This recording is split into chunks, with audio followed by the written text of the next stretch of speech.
Hello everyone, this is part 11 of What If Naruto Was Abused and Trained by Madara Uchiha, and I hope you guys enjoy this video and to like, to subscribe, and check out the playlist, to see more comment down below. Now let's start the intro. They call me a god.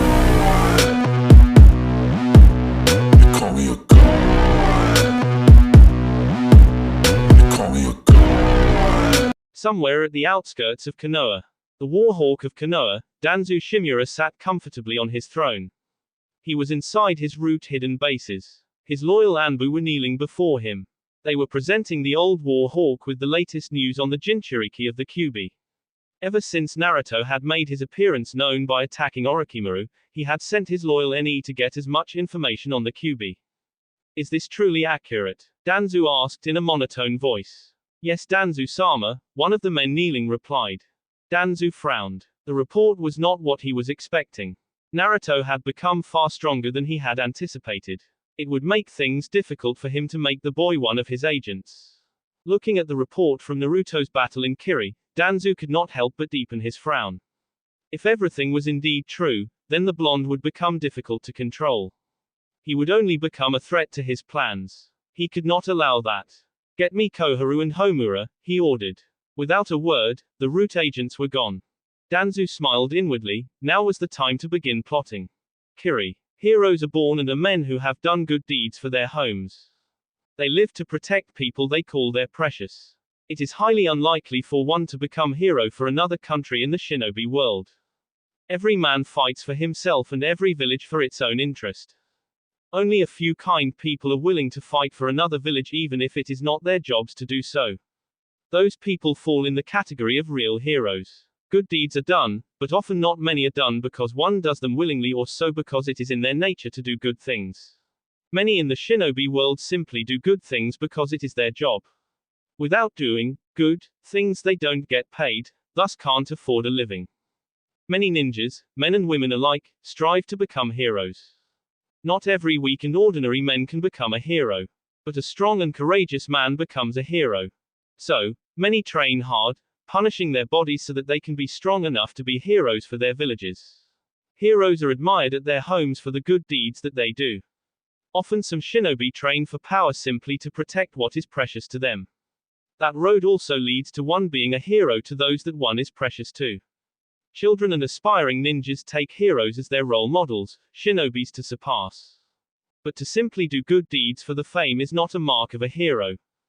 The life of heroship is the life of sacrifices. Real heroes sacrifice their strength, body and mind for those that are precious to them. Many live as heroes, but often than not, some die as heroes. The life of a real hero is paved with joy, but most often heroes endure heavy mental problems with the choices they have to make. Heroes sacrifice many. The problem with sacrificing is when one starts to question what to sacrifice, what not to sacrifice. Regardless, even in the face of death, heroes are always smiling because they are at peace with themselves. They know that they have lived their life to protect what is precious to them. The mark of a true hero is not to do good things for the fame it brings. Most heroes do things in the dark. Few know the fact that they are heroes, many see them as criminals. Uchiha Itachi is a prime example of this. He massacred his own clan for the sake of Konohagakure. He killed his own clansmen so that his village would not be caught in a civil war that was to surely destroy the village. With his actions he saved so many lives, yet at the same time took so many lives. The same village he sacrificed for sees him as nothing more than a criminal and a traitor. Regardless of that, his village is still standing, not suffering or recovering from a civil war because of his sacrifice. This man is a true hero and a true shinobi. Many might not see him as such, but as long he knows it within his heart, he has no problems with how the world views him. Many people who become powerful and are admired in their villages, tend to become corrupt seeds. When you are powerful and your village admires you, you live a famous life. A life of fame, seen as a hero. Things go your way, women throw themselves at you, simply because you are powerful and cool. Villagers respect you for your strength. People trust you because of the service you provide for your village. Whenever things go wrong, you are never a suspect because people trust you. Nobody expects you to be doing wrong things. They expect you to be correcting wrong things. That is why when things go wrong, your name is always far away from the suspect list. It is on the name of those to investigate the matter. But mostly those who become corrupt are those who do good deeds for the sake of the fame. It is because their hearts were never pure to begin with. They did not save people because they needed to be saved or because they cared, it was only because they wanted to be famous. Such people are two-faced. In the dark shadows, they lurk taking advantage of women, who are unfortunate to be infatuated with them. They take advantage of the fact that people trust them. They abuse the power they have. Such corrupt seeds are not heroes. They are nothing but products of greed. The Sandaime Reikage made a brave sacrifice during the Third Shinobi World War. He stood against 10,000 enemy shinobi. He allowed his men to run away while blocked the path of the enemy. He knew that he would die fighting against 10,000 men. However, the safety of his people meant much to him than his own life. Thus, he let them go so that they could not be killed. He was the Reikage, defender of his people, and he died that way.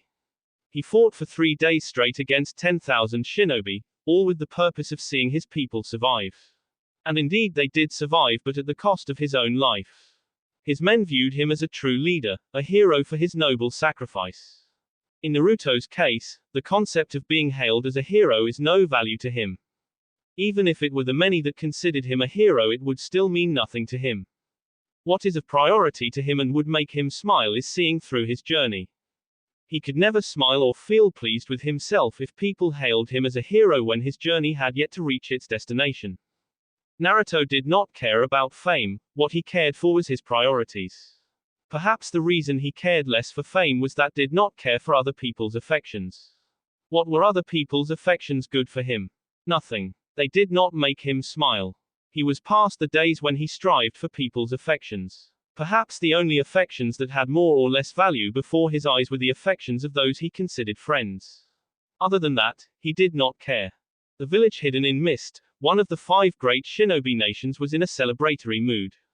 Looking at the mist people, you could never say that just 2 weeks ago they had fought the last battle of the civil war that had been crippling the once great nation.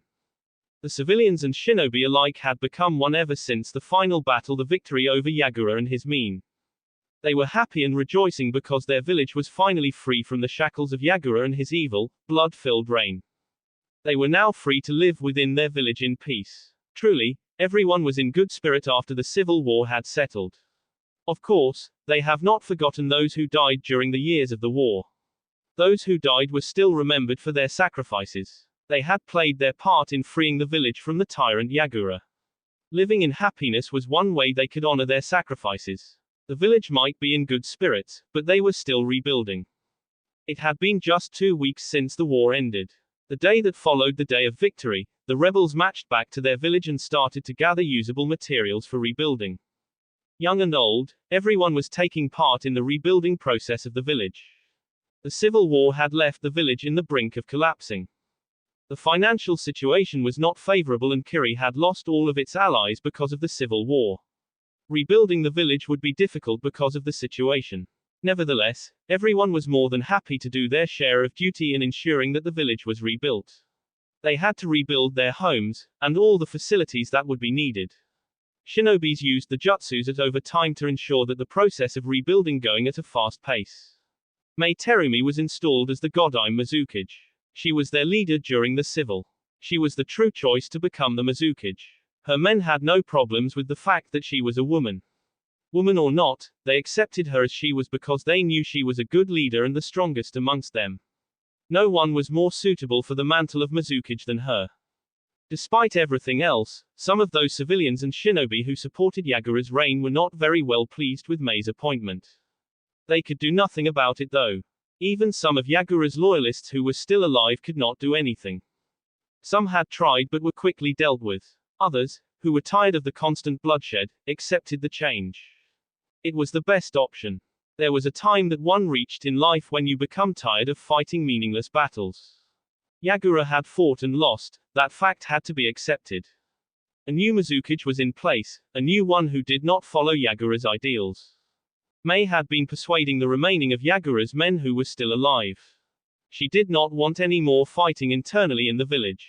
All she wanted was to rebuild the village and ensure that everyone lived in peace. That was her goal. More fighting and killings would only weaken the village's military strength further.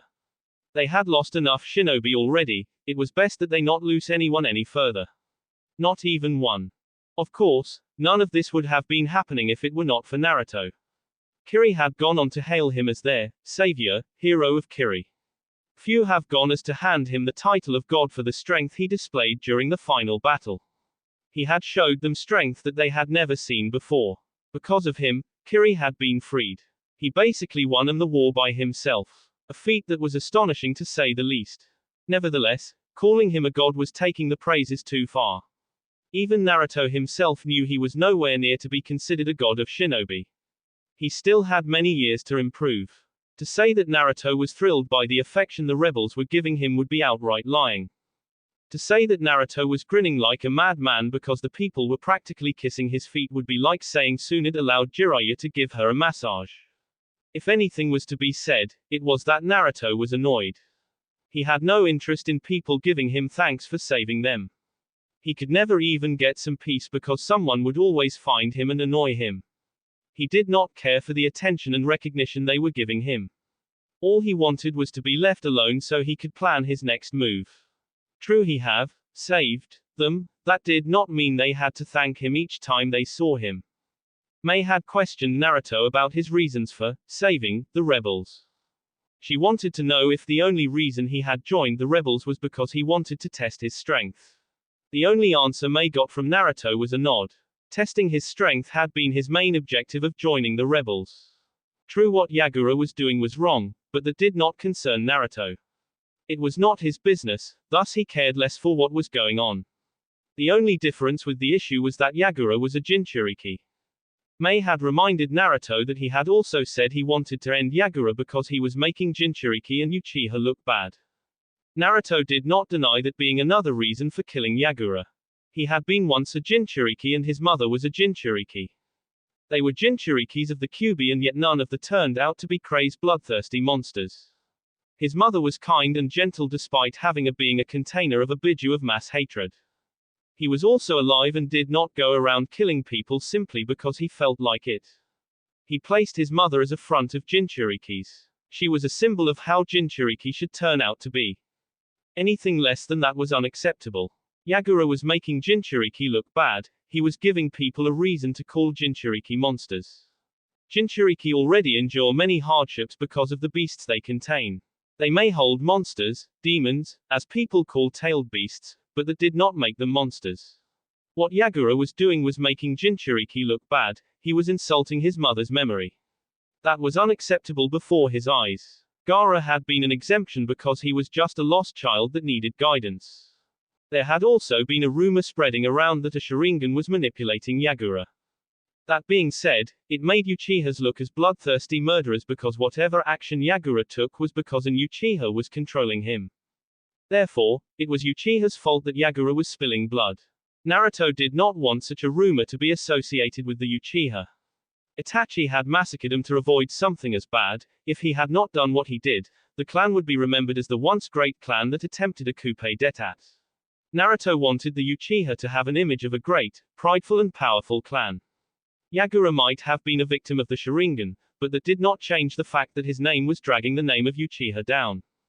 Killing Yagura in the middle of the war, had it not been for the fact that Naruto wanted to test his strength, he would have simply had White Zetsu drain the man of his chakra then drag him to him so that he could see that he was taken care of. Not assassination. No, the draining of chakra would to Sobi could be taken before Naruto without much trouble. Yagura was guilty for his crimes against his mother's image and the Uchiha clan. He would never deny that he had joined the rebels because Yagura had to be dealt with. Naruto was sitting alone just outside of Kiri. It was somewhat quiet outside the village, that is why Naruto preferred it over being at the village. Since not every building in the village was destroyed, which meant that there were houses, hotels and restaurants that were still operating. Naruto could have chosen to stay at his hotel, but many knew where he lived. If he stayed there he would have women knocking at his door during night or day. Their reasons would be to thank him in special way. While others just wanted to jump on him because he was cool. Fangirls never dwelled well with Naruto. Their behavior was annoying, not the least amusing. Lately a few people ever tried to cross his path though given his attitude. He was not the one to be smiling around the village. People had become intimidated because he would simply stare back at them with his Sharingan. That put on the male population away from him.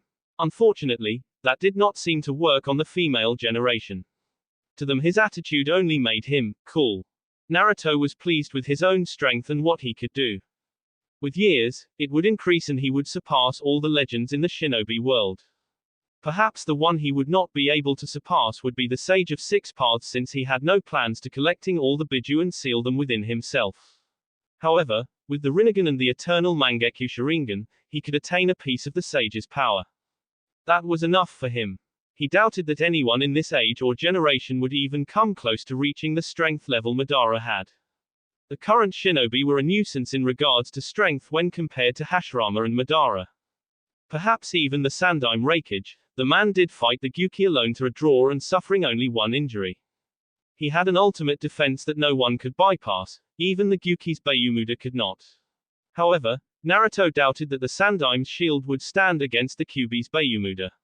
Even in its imperfect form, the Kyuubi was still the strongest of the nine-tailed beasts. The Gyuki might have been second to the Gyuki in terms of power, but it could never defeat the Kyuubi even without half of its power.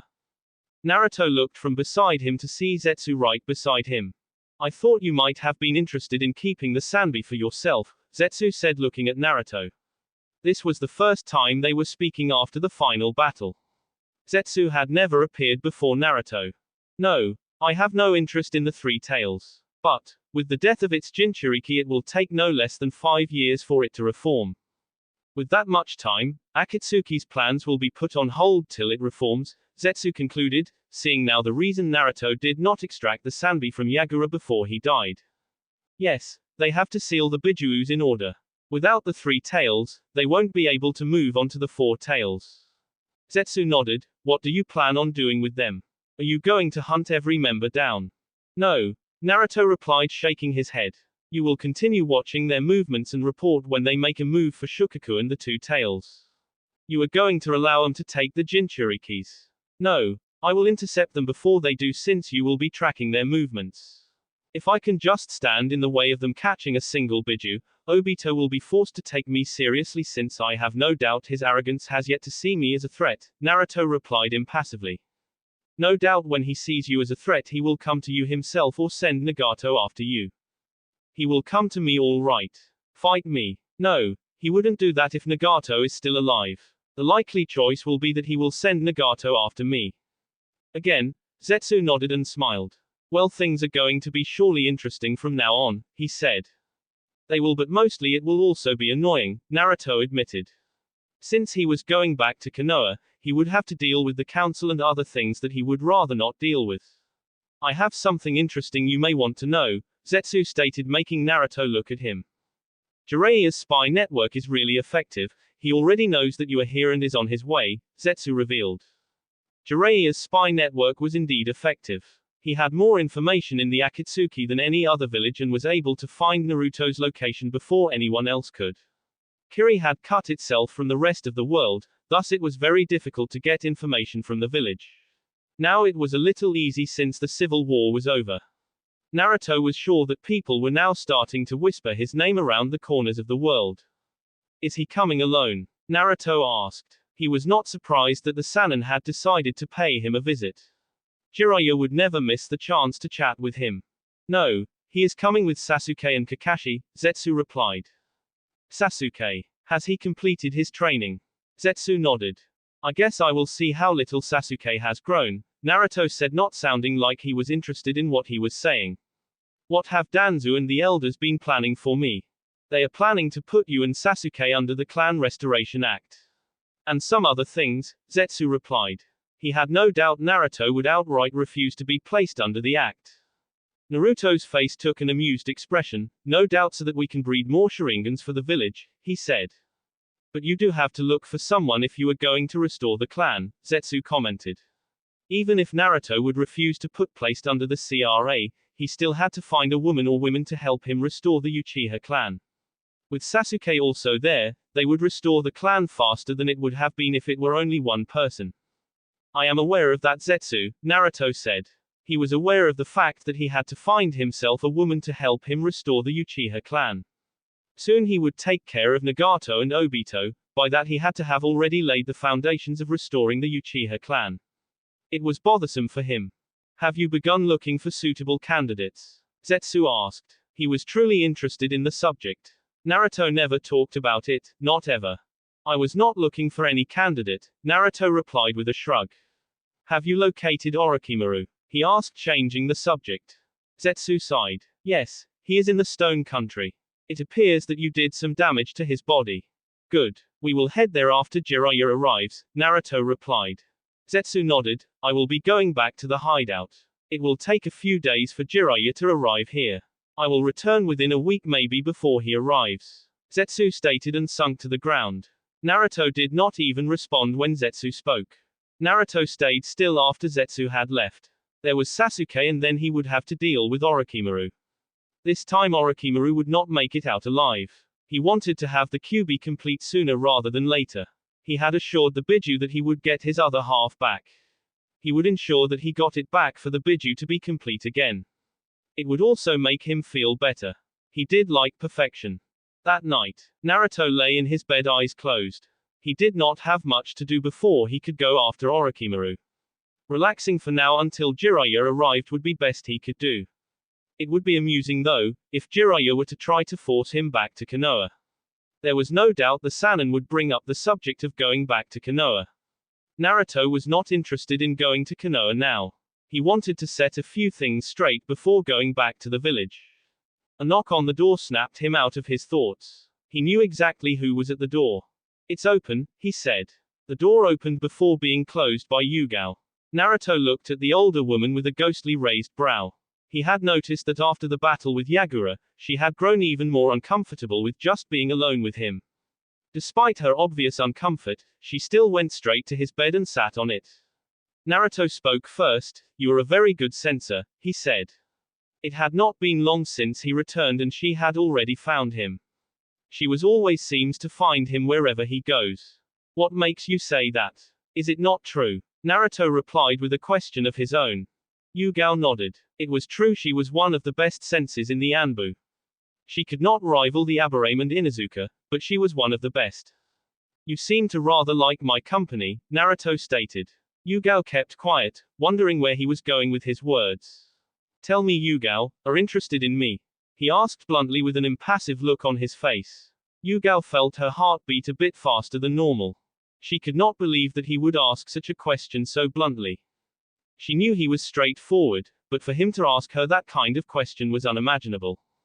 What troubled her was that she could not say yes or no. Over the past weeks, she had taken a liking of him. She would be lying if she said she saw him as the same as she always did.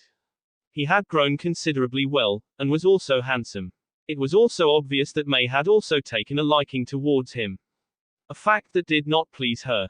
The fact that she did not like it when Mei flirted with Naruto had her question what she thought of Naruto. Right now she did not know what she felt. When are we leaving here? She asked, changing the topic. She couldn't answer his question. Not because she did not want to, it was because she did not know what it was that she felt about him was. Jiraiya will be arriving here in a few days along with Kakashi and Sasuke. You will go back to Konoha with them, Naruto replied. If he had asked Mei that question, she would have definitely answered him without missing a heartbeat. The woman was straightforward with what she wanted. Naruto did not see anything wrong with it. It was a good attitude to him. He was also not shy to ask what he wanted. Yugao looked at Naruto. She was not going to ask him how he knew that Jiraiya was coming back to the village along with her senpai and Sasuke.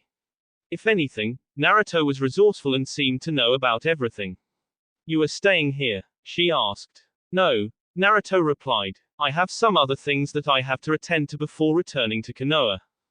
Oddly enough, Yugao felt relieved that he was not going to spend more time here in Kiri. Mei was too blunt with what she wanted and it was a matter of time before she got her hands on Naruto. That was most likely not to occur since Naruto won't be staying any longer than he should at the village. There was also the fact that Naruto never seemed interested in her or in women for that matter. How long will you take before you return to Konoha? Naruto simply looked at her. Why do you ask? Why? That question ran around her head. She could not say that she just wanted to know. There was another reason behind that. Nothing. Never mind, she said quickly, avoiding answering Naruto's question. As things were becoming a lot more uncomfortable on her, Yugao stood up. I will be going. I had just come here to check on you, she stated and walked away without waiting for Naruto to answer. She knew that he was not going to say anything after her. It was always like that with him. Even if she said goodnight to him, he would not bother to respond. Naruto sighed as Yugao left. Women were complicated. They placed their emotions at a higher level. He would rather not have to deal with them since they were very emotional. Naruto did like dealing with emotional wrecks. It was not that he did not have any emotions. He had them like everyone else. He just knew how to control them and never allowed them to cloud his judgment. He was very good at hiding them. Naruto's hotel room. Morning came rather quickly than anticipated. But no one could complain. Complaining would be just a waste of breath. Once night gave way for day, it was done, nothing could be changed. Regardless of how you may wish for day to return to its rest, once it was its shift, day will always take over. Better waking up and accept that the day had come. It was not like any hour of the day had suddenly passed without count. All the hours had been lived. The thing was that people never got enough of the time given to them. Often they just waste it, and when it is late, they start using it wisely.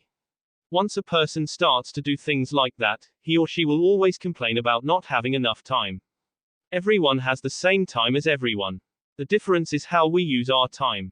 Some use their time to things that will benefit them even tomorrow. Others focus on using their time on one-time experiences that will be lost as soon as the mind rests at the end of the day. Naruto never complained about not having enough time. There was always time, whether little or enough, time was time. One just had to find a useful and beneficial way to use it. Without using the time wisely, a person will always end up making rhetorical complaints. Naruto had already taken a bath and had breakfast. He hated hotels because his room only had a bedroom and a bathroom. There was no kitchen, the hotel provided food. Having spent much of his childhood by himself, Naruto was used to eating his own cooked meals. It did not feel right eating meals cooked by other people. He was also picky with his food, he did not just eat anything. In his younger days he had always almost exclusively ate ramen only. These days he ate food that was healthy to his body. He ate food that was not only delicious, but food that was welcomed with open arms by his body. Naruto was wearing his armor, but his gunbai was safely leaning against a wall. He liked wearing his armor, he felt comfortable wearing it. It was also useful here in Kiri as it shushed unwanted attention away from him. The armor added with his Sharingan and impassive face gave him a bit more fearsome look. Only a few would come to him in hopes of sharing a few good laughs with him. Disappointment awaited him though. He was about to open his door and leave the room when he heard a knock. Using his senses, he searched for who it was and sighed quickly upon finding out who it was. He opened the door and Mei entered inside the room. She went straight to his bed and threw herself there carelessly. She looked worn out like she had not slept the whole night. Naruto merely stood at the door and watched the woman. She mumbled something under her breath. Naruto did not catch it, but did not bother to ask her what she had said. Finally, Mei shifted on the bed and looked back at Naruto. Being Mizukage is so tiring, Mei all but whined. There is just so much paperwork to do and I have to balance the funds distributing equally so the process of building goes through smoothly. I did not even get some sleep last night. Naruto's expression never changed. However, he was amused by Mei's antics. She was whining like a child, but he did not show that on his face. A ghost eyebrow simply rose up. I would imagine it would be challenging. But I thought you knew that beforehand you accepted the mantle of Mizukage, Naruto stated. He was still standing at the door. I knew I would have too much work to do due to Yagura's actions, I just did not think it would be this too much work to do, Mei replied. I don't even have time to do anything else these days. I am always hooked up on my paperwork, council meetings. It is all too much for my mind, she said caressing her temples. You are a strong woman, I am sure you will do just fine, Naruto gave a rather rare comment. Mei smiled brightly, those are the first encouraging words you have ever said to me, Naruto. Naruto raised a brow. Does that surprise you? Yes, Mei replied with an honest nod. I just never thought you were capable of saying those words. I have never seen you encouraging anyone ever since you came here. Deciding not to comment on that, Naruto spoke, I was on my way out. You can rest here if you please, he said. That's rude. I came here to visit you and you are just going to leave me here because you were on your way out. Your visit is acknowledged, Naruto replied, opening the door. Naruto, wait, Mei called, rushing over to him. They walked out of the hotel room and walked within the streets of Kiri. The villagers were busy with their everyday activities. Others were just minding their own business. The village was lively, if one could say. Upon seeing Naruto walk with Mei by his side, they smiled brightly and waved their hands at them. Of course, Mei was the one returning the hand waves, as Naruto just walked like he was not seeing the gratitude people were giving him. Does it hurt to smile or wave back at him? Mei said. Naruto never once smiled to her people when they were greeting him or waving their hands at him. The only time he even seemed to acknowledge their actions was the day of the final battle and the day after the battle. Since then he never smiled, or seemed happy to be hailed as a hero to the village. No, but it is not necessary since I have already done that, he replied with a nonchalant shrug. Not necessary. Their reasons for being kind to me are for that I saved them. I have already acknowledged the thoughts and it would be pointless and a waste of my energy for me to walk about the village waving my hands to everyone every day. Mei sighed and decided not to say anything further. They continued to walk further in silence. They just walked seemingly to an unknown destination. Walking around the village, Mei had to smile at how unite her people were. Well, most of them. She just hoped that they could maintain the unity even after the village recovers from the civil war. After they finish rebuilding, they would have to start taking missions. This meant that shinobi will no longer be running around the village as they would be busy doing missions. Now was the only time which the civilians and the shinobi would bond. Mei was glad that they were doing exactly that, bonding. It's a lovely sight, isn't it? Mei said with a bright smile, looking around the village. Naruto just nodded. Silence was conceived again. Mei was the one to break the silence. When are you going to leave? In a few days. Mei's smile dropped for a second. She knew he was going to leave soon, but she did not expect him to be leaving so soon. Well, it had been a month since he came into the village. I was hoping that you would stay a bit more. You will be returning to Konoha. No. Where are going to? Perhaps I can run away with you. Stone Country. Mei raised a brow looking at Naruto. What are you going to do there?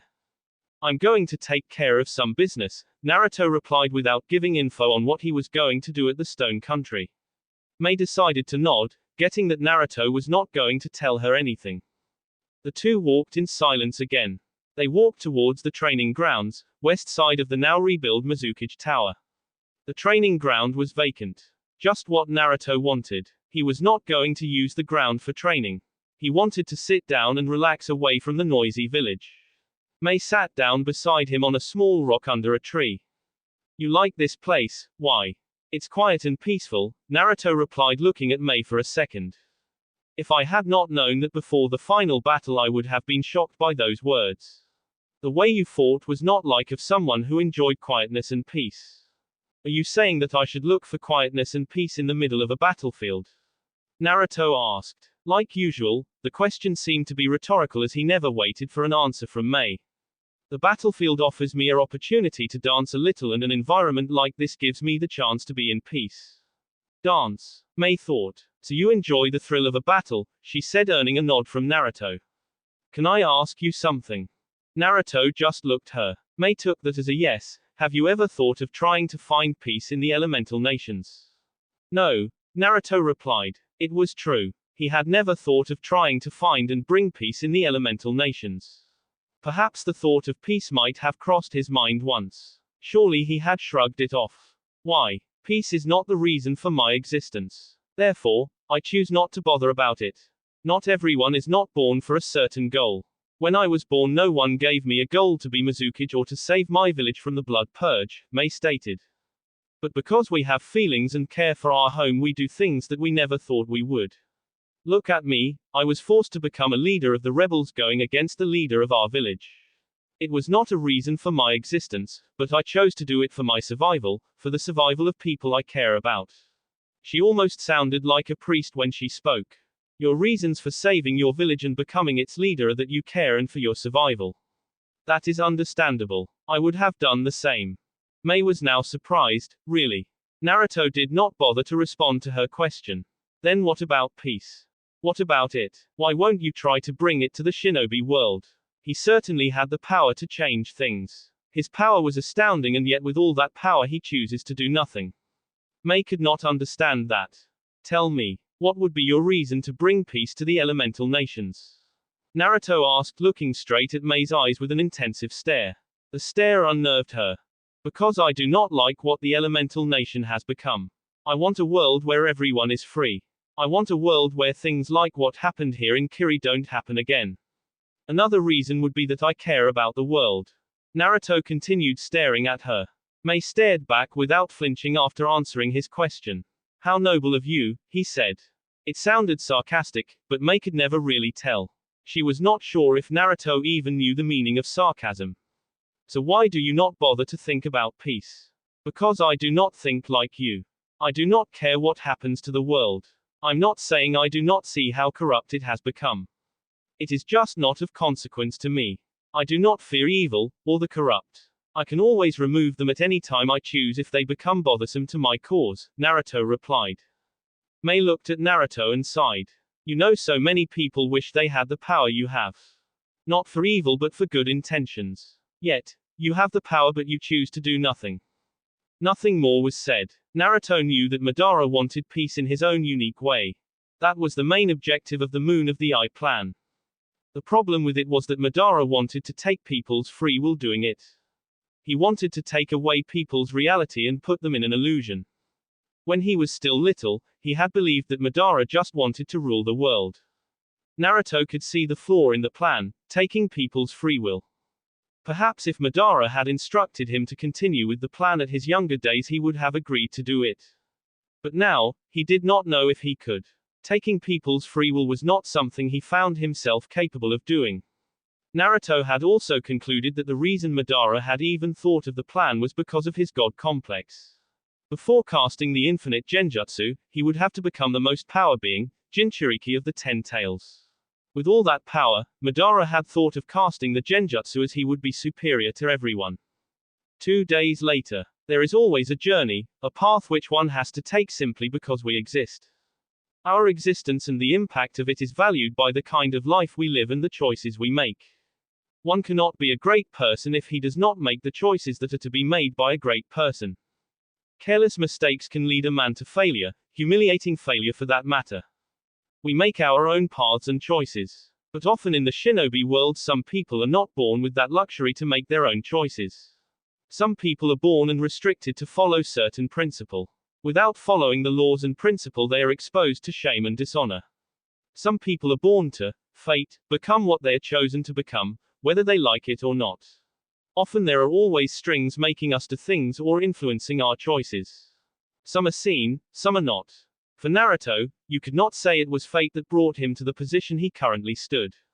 It was a choice that made him where he was. Naruto did not believe that there was such a thing as fate. He believed that if such a thing existed, it was man-made. One created his, her own fate. Naruto stood with his armor worn and gunbai strapped on his back. Jiraiya, Sasuke and Kakashi had arrived into the village. With their arrival, it meant that Naruto could now leave the village. They had been inside the village for a few hours. Naruto figured they were sightseeing and gathering intel. He did not wait for long to go to the 3 men though. The 3 men stared at Naruto in wonder. He was a fearsome warrior in his gear. The Sharingan and the impassive look on his face only intensified that. Of course, they had also heard of his adventures that were nothing short of a miracle. They could not believe that he had become so powerful and fearless. Well, he was always fearless, but the power the eyewitnesses were saying he displayed was astounding. That was unless the eyewitnesses were exaggerating. But given that this was Naruto they were dealing with, one could never know. There were also his adventures at the Otogakure where he decimated Orochimaru's bases. The blonde was capable of anything. For Sasuke, he felt a ting of jealousy for the other Uchiha. At the same time, he was a bit proud that there was another Uchiha that was powerful. He was part of the powerful clan. Someone has been busy, Kakashi stated, his eyes on his little orange book. He was the first to speak after the group had met. When they arrived they first looked around the village until Naruto appeared before them. Jiraiya was just staring at Naruto until he finally spoke. He does look a lot like him, doesn't he, Kakashi? Hi. Kakashi replied, his eyes narrowing at Naruto. Just imagine what would happen if he had black hair. The elders would probably freak out and call for his execution, Kakashi commented. Naruto looked at Sasuke. The Uchiha seemed different and he could tell he had improved his strength. Kakashi has trained you well, Sasuke, he stated, ignoring Kakashi and Jiraiya's conversation. Sasuke just nodded. Kakashi this time had trained him with all his might, unlike when he was still a genin. And you have become strong, Sasuke stated. Yes, I have, Naruto replied. His eyes morphed into its M's form. Tsukuyomi, he muttered. World of Tsukuyomi. Sasuke found himself in a familiar place, the same kind of place that gave him nightmares in his younger days. He looked around and saw Naruto looking at him with a calm expression of his face. It appeared that he was not going through another torture session. The thought made him sigh in relief. I see you remember this place, Naruto stated. It is not so different from what Itachi did to you. But I did not put you under this illusion to harm you. I figured that much, Sasuke stated, looking back at Naruto. You said it before that you and I are like family. You are correct about that. You and I are the only Uchihas that will give birth to a new generation of Uchihas. But for that to happen, you and I must be willing to work with each other. Don't you agree? I agree. That was why I even bothered to go talk you after the Chunin exams, Sasuke stated. Naruto nodded. That is what I wanted to hear. I believe that you will be going back to Konoha when you leave here. What I want you to do when you go back is to go to Tsunade or the council and tell them to return every Uchiha property and money that was confiscated after the massacre. Do not take no for an answer, is that clear? Sasuke nodded with a smile. He was liking how Naruto was thinking. Also make sure they give you back everything. Some scrolls were taken from the library, get them back. When everything is done, I should be returning. Then we can begin rebuilding the compound. If they refuse to give me what is ours. Sasuke, since when do you take no for an answer? Naruto said with a small smile. Perhaps the first time he ever smiled to Sasuke. Sasuke smiled too and let loose of a chuckle, perhaps never. But you do know that they can be difficult sometimes. If everything is not returned when I return to Konoha, then we will just have to make them see reason now, won't we? Sasuke nodded with a smile. With everything now said, Naruto cancelled his technique. End world of Tsukuyomi. The change in Naruto's eyes did not go unnoticed. However, no one was willing to ask anything about it. Before you leave, look for Yugao. She is somewhere in the village, Naruto stated, looking at Kakashi. She is here? Kakashi questioned. Naruto did not respond. He turned his back on him to leave, only to be stopped by Jiraiya. Where are you going? Naruto turned around and looked at Jiraiya. Where I wish to go, he replied. Naruto, Jiraiya was cut off by Kakashi. Aren't you going back to Konoha with us? Kakashi asked. He knew that if that was Naruto's first answer to Jiraiya's question, it was not going to change. He had spent more time with the blonde than Jiraiya. So between the two of them, he knew him best. No, Naruto responded. I have other business to attend to. What business? Jiraiya asked with narrowed eyes. You are interrogating me, Jiraiya, Naruto stated.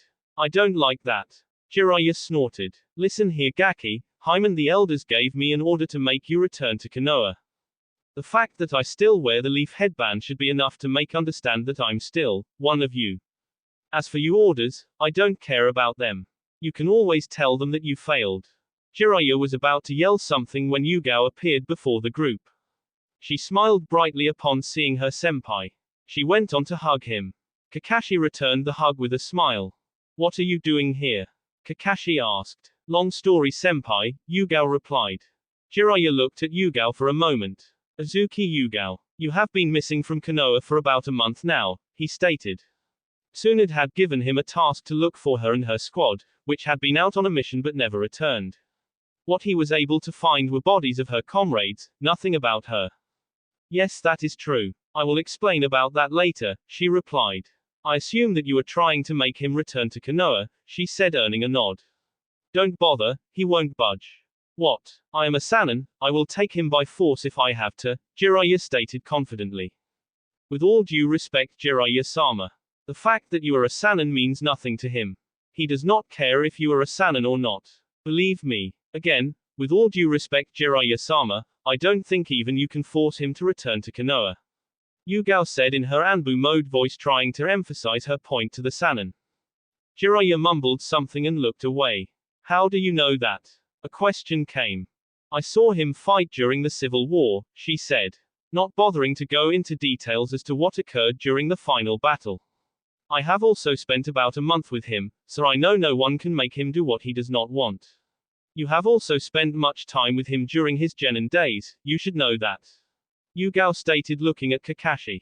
Kakashi sighed and nodded. She is right, he said. Fine, Jiraiya said. His took a serious look as he stared directly at Naruto's eyes. What is this thing I heard about the Kyuubi? Naruto raised a brow. What about it? Don't play stupid with me. News did travel fast, but only a select few knew of the Kyuubi's appearance during the Civil War. Well, it did not matter though. Well, flashback. A year after Naruto had left Konoha to begin with his training. Naruto walked within a familiar sewer. His water-filled footsteps echoed throughout the sewer. He stopped when he had reached a large cage within the sewer. Behind the large gate that stared at Naruto was the nine-tailed beast, Kyuubi. The said Biju had its head resting comfortably on its paws with its eyes closed. Naruto knew that the Kyuubi knew of his presence despite the Biju playing like it was sleeping. Hello Kyuubi, he said. Slowly the large eyes of the Kyuubi opened and stared at Naruto. What do you want? It was obvious from the tone of the voice that Naruto's presence was not wanted. Naruto had the Sharingan, a dojutsu that had been used twice to control the mighty Biju. As such, the Kyuubi hated anyone with the Sharingan, but not more than Madara. Naruto was also related to Madara. I want to offer you something, but in return I want something from you, Naruto stated, resting his hands on his chest. What? It did not sound like the Biju was interested in what Naruto wanted to offer it. If anything, the question was just asked for the sake of it. I told you last time that I would free you from this cage. It's degrading for a being such as yourself. Oh, he was not being sarcastic. I also don't like the fact that I'm sharing my body. Perhaps if it was the Kyuubi I would not complain, he said. If I give you your freedom, you will come to me when I call you. The Kyuubi did not even think about it for a second. It snorted, my freedom for being manipulated again. I would rather stay in here. You are letting your hatred toward men cloud your thoughts, Naruto said, pissing off the Kyuubi. His words sounded like an insult to Biju. I never said anything about manipulating you. You are just making those assumptions on your own. It's always like that with humans. They say that and do this. Your words mean nothing to me. The Kyuubi spat. You are being difficult and complex like a woman, Naruto stated. Watch your mouth, brat, the Kyuubi said in a low, dangerous tone. You say you can't trust my words. I get that, but the fact that I'm here speaking to you should be enough to convince you that I can be trusted. I have my Sharingan and it is very easy for me to control you with it. You live inside my body, you should know that manipulating is below me. The Kyuubi growled in response. It knew that was the truth. Contrary to what Madara believes. I believe that you are not some mindless beast that needs to be controlled by those with blessed eyes, Naruto said, keeping his voice calm. But right now, I am starting to question that. Perhaps all that hatred you bear has stolen your ability to think logic. Naruto just managed to insult the Kyuubi again. Though to him it was not an insult. He was just saying what he thought. If he was going to go anywhere with the Kyuubi, being brutally honest was one way to do it. The Kyuubi rose up and glared at Naruto murderously, its tail swung menacingly behind it. I will not tolerate you to speak with me like that, brat. If it was not for this cage I would have ripped your body apart in a matter of seconds. You will not tolerate me to be honest with you. He did not wait for the Kyuubi to respond though. The only reason I even said I would need you to be available when I call was because if I had just said that I wanted to free you, you would have just tried to rid of me in your presence. He paused for a moment. Well, it does no matter anyway. You will still have your freedom. I will return here in 2 days, he said and walked away from the Kyuubi. 2 days later, Naruto stood in the ancient land of the dragons with Zetsu beside him. Madara had been the one to discover the land, since the man probably knew everything about the shinobi world and things that occurred before shinobi villages were formed. Naruto understood that Madara had more knowledge about the foundations of the world than he let on. Madara only told Naruto what was necessary for him to know.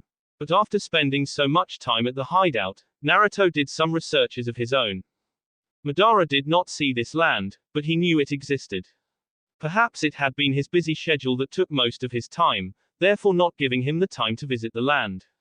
Zetsu did most of the research though. He also had to find a way to enter the place. White Zetsu's clones were the perfect specimen to use when testing ways to enter into the land. Using Madara's notes, he had used reverse summoning jutsu to get to the place. The place was like the fire forest, but it also had active volcanoes within it. Naruto walked calmly towards the Kyuubi's cage. Today would be the day the Kyuubi gets its freedom regardless of its opinion on the matter. Naruto knew that the Biju wanted out. Perhaps it was just being too prideful to admit that to him. Perhaps it was the fact that he was an Uchiha, and also Madara's grandchild. Madara had been the first man to take control over the Jinchuriki with his Sharingan. The Kyuubi hated the man for it. In fact, he hated the Uchiha for it. Given the chance, the Kyuubi would not hesitate to kill an Uchiha because of its hatred. Naruto arrived next to the Biju. It was just staring at him unblinking as if trying to figure his intentions. I came back again, Naruto begun. I am no seal master, but I know how to weaken the seal. Minato's seal is quite complex, but with force it can be broken, he said. The Kyuubi said nothing, but Naruto knew his message was heard. I will weaken the seal. Zetsu will be trying to extract you from the outside, while you force yourself out of the seal, Naruto stated. I believe that is clear enough, he said and lifted himself up into the air. Upon the two large gates there was a paper with a kanji for seal. He lifted up his shirt and channeled chakra to his stomach. The seal appeared. Naruto's fingers glowed with chakra and he slammed them on the seal before spinning his hand. The seal twisted a bit and Naruto winced in pain. He looked at the Kyuubi to see the Biju still watching him calmly. He waited for a minute and saw the Kyuubi's chakra leaking out of the cage. The black ink of the seal on his stomach became like liquid dripping of his gut. Naruto smiled, the seal was weakening. Outside, Zetsu saw Naruto fall down to his knees. He moved quickly to let him fall easily on the ground. He lifted Naruto's shirt and saw the change on Naruto's seal. He smiled and placed his hand on the seal. He focused on the Kyuubi until he grabbed the chakra that was leaking off the seal. He pulled it out with his right hand and stepped away from Naruto.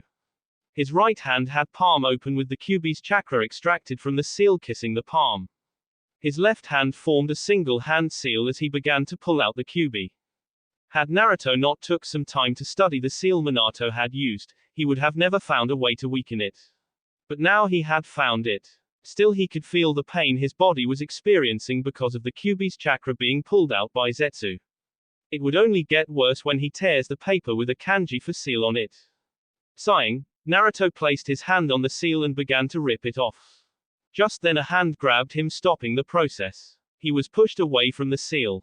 Yondaime, the Kyuubi growled with clear anger dripping from its voice. It stopped trying to break from the seal to glare at the man who had sealed it. Naruto just stared the Yondaime with an impassive look on his face. He was surprised to see the man in front of him. He had not expected him to show up. Minato looked at Naruto oddly for a minute before speaking. Naruto. He sounded unsure whether it was Naruto or not. Hello Minato, Naruto replied, keeping his calm expression. Yondaime, come here so can rip your body to shreds, the Kyuubi growled again.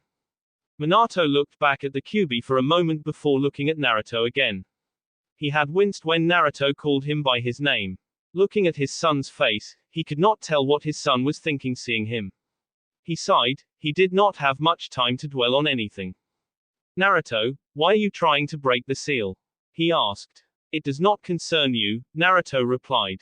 I cannot let you free the Kyuubi, Naruto. It's dangerous. Naruto cut off the Yondaime. As I said, it does not concern you. You are just a mere manifestation of chakra sealed within the seal when the Kyuubi was sealed in me, Naruto stated. You are dead. Your role has already been fulfilled. Naruto brought out his right hand, placed it at the Yondaime's chest. Minato did not know what his son was trying to do. He could not really tell what his son was thinking since his words had no anger in them.